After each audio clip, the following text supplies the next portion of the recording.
Salut tout le monde, j'espère que vous allez bien. On se retrouve pour une nouvelle vidéo make-up où je vais tester le nouveau creamy, ultra creamy concealer de la marque Tarte. Il s'agit de la toute première fois que j'achète un produit de la marque Tarte tout court. On va tester ça et on va le tester sur plusieurs heures.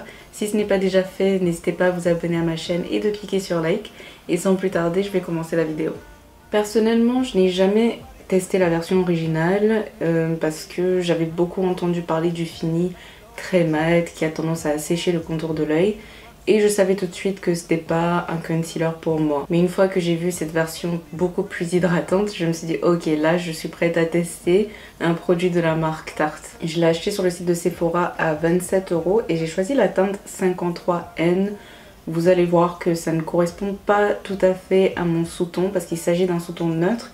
Mais la sélection de teintes sur Sephora est assez restreinte. Genre sur le site de Sephora, il n'y a que 17 teintes alors que sur le site de Tarte, il y en a 35. En fait, j'aurais dû directement passer ma commande sur le site de Tarte. Je n'y ai pas du tout pensé et avec ça, j'aurais pu avoir une teinte qui me correspond mieux. De plus, sur le site de Tarte, ça coûte juste 1 € de plus, donc 28 €. Selon les résultats cliniques effectués par Tarte, ils prétendent que ce produit apporte une hydratation pendant 24 heures, 12 heures sans pli, une tenue de 12 heures et que c'est waterproof. De plus, il n'y a pas de sensation ou d'effet plâtre, les cernes sont visiblement plus lisses, plus douces et la peau est unifiée. Le rendu est censé être naturel sur la peau, c'est censé réduire les signes de fatigue mais ne vieillit pas la peau et camoufle les cernes et les imperfections. Donc ça fait beaucoup de garanties. Cette vidéo, c'est pas la première fois que je teste cet anti-cerne.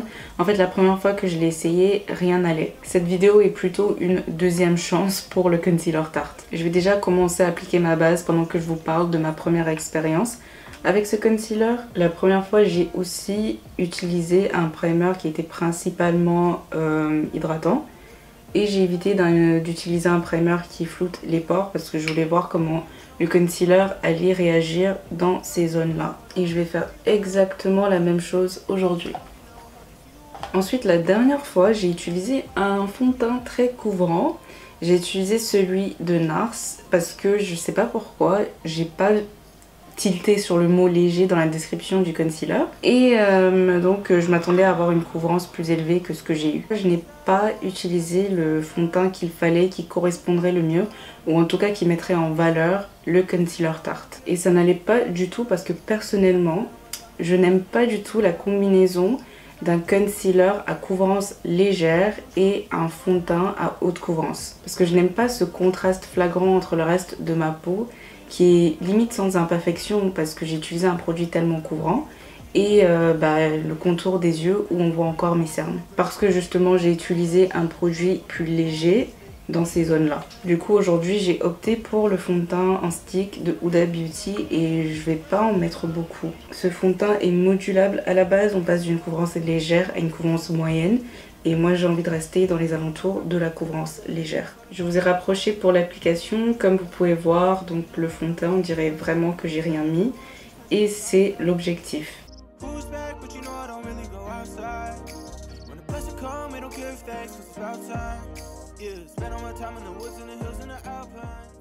Avec ma commande j'ai reçu un pinceau pour estomper le concealer. J'aurais jamais cru que je serais le genre de personne à appliquer mon concealer avec un pinceau, je sais pas pourquoi. Je l'ai fait si longtemps avec l'éponge que je voyais pas d'autre option. Et vraiment je trouve que l'application avec le pinceau est très jolie et je risque de le faire plus souvent. Et en plus la forme du pinceau qui est venu avec, donc c'est le pinceau Tarte, c'est parfait. Je l'ai reçu gratuitement avec ma commande, hein. Je l'ai pas acheté moi-même, d'ailleurs je connais même pas le prix. Donc une fois qu'on l'estompe, ça part dans une couvrance très légère.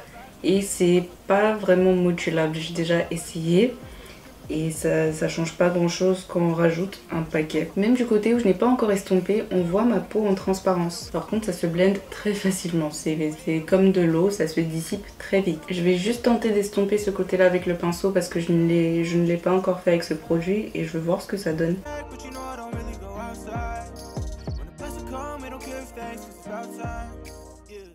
Ah bah déjà on a plus de couvrance hein, avec le côté où j'ai utilisé l'éponge, du coup je vais le refaire. Ça m'étonne parce que j'avais juste supposé que l'éponge allait absorber trop de produits et que déjà qu'on est sur une couvrance assez légère, je voulais conserver autant de produits que possible sur ma peau. Mais en fait non, c'est tout l'inverse.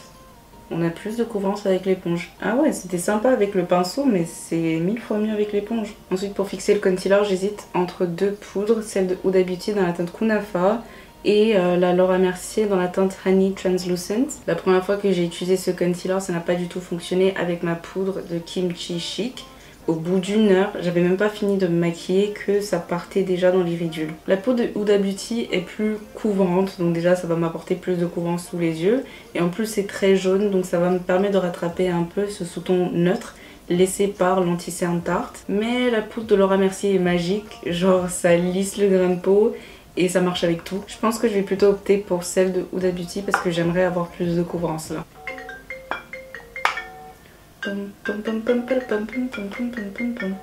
Ça a déjà filé, du coup je vais juste en remettre un peu pour estomper à nouveau.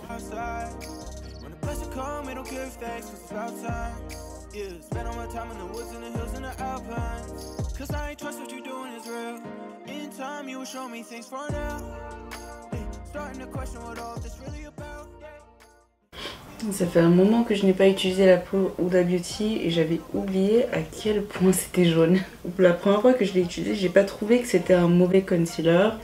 Sur tous les autres aspects, c'était bon, genre ça ne fait pas ressortir les imperfections dans mes zones dilatées. Ça apporte une certaine couvrance quand même si elle est assez légère. Et là, avec un fond de teint, avec une couvrance tout aussi légère, je me dis, wow, enfin, c'est joli quoi. Je me vois bien porter ce type de look un jour très chaud en été et on n'a pas tout le temps envie non plus d'un look 100% couvrant. Franchement pour l'instant c'est nickel, il faut juste savoir à quoi s'attendre. Je pense que la première fois que je l'ai utilisé il y avait une certaine déception parce que je m'attendais à ce que ça soit exactement comme la version originale mais juste en plus hydratant, alors que non, là il s'agit d'une toute autre formule. Au-delà du fait que c'est plus hydratant, ce n'est pas la même couvrance, ce n'est pas le même type de fini. Et ça c'est de ma faute parce que je pense que j'ai pas bien compris leur technique de marketing.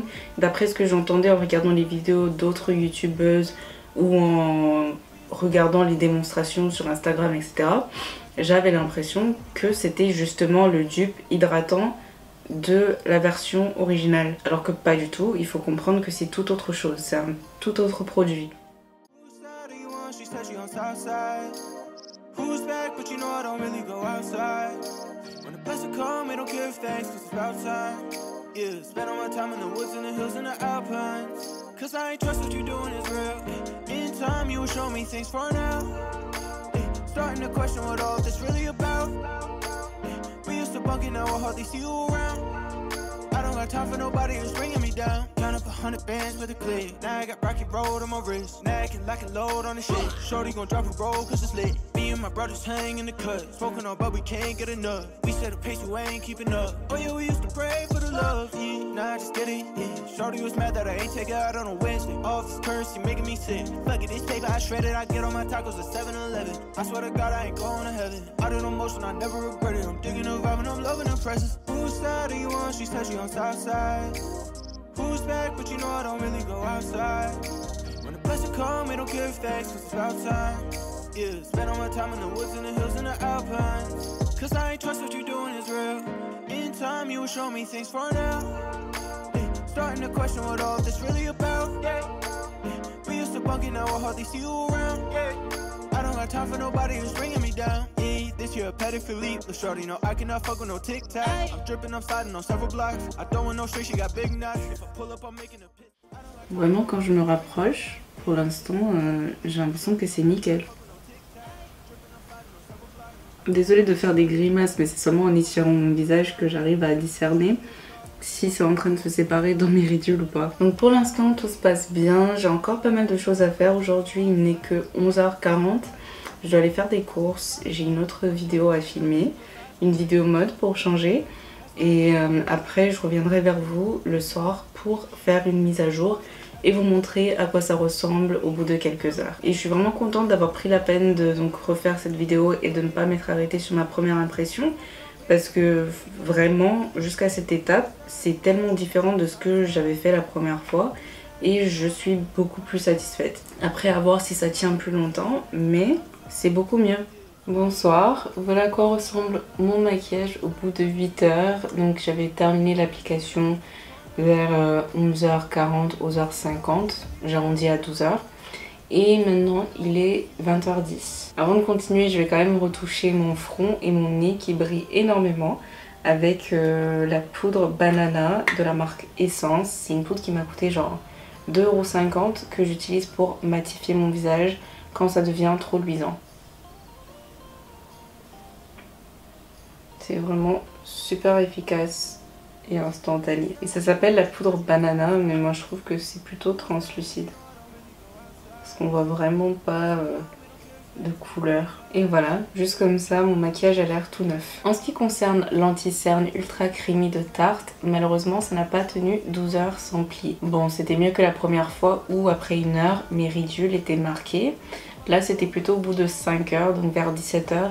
J'ai commencé à remarquer que ça bougeait dans les plis. Et même à 17 h ça allait, ce n'était que le début, mais graduellement jusqu'à maintenant 20 h, ça a continué, cette séparation a continué à s'amplifier. Et là en fait j'ai décidé de faire cette vidéo, donc de conclure la journée au moment où j'ai vraiment trouvé que c'était moche et qu'en temps normal j'aurais essayé de corriger ça ou je me serais démaquillée. Pour conclure, j'aime bien cet anti-cerne, franchement je le trouve bien en soi et je me vois continuer à l'utiliser, surtout cet été parce que ce type de look commence vraiment à me plaire, c'est-à-dire fond de teint avec une couvrance très légère et un anti-cerne léger pour aller avec. Et voilà tout pour la vidéo d'aujourd'hui, surtout n'hésitez pas à vous abonner si ce n'est pas déjà fait et de cliquer sur like et on se retrouve dans la prochaine vidéo.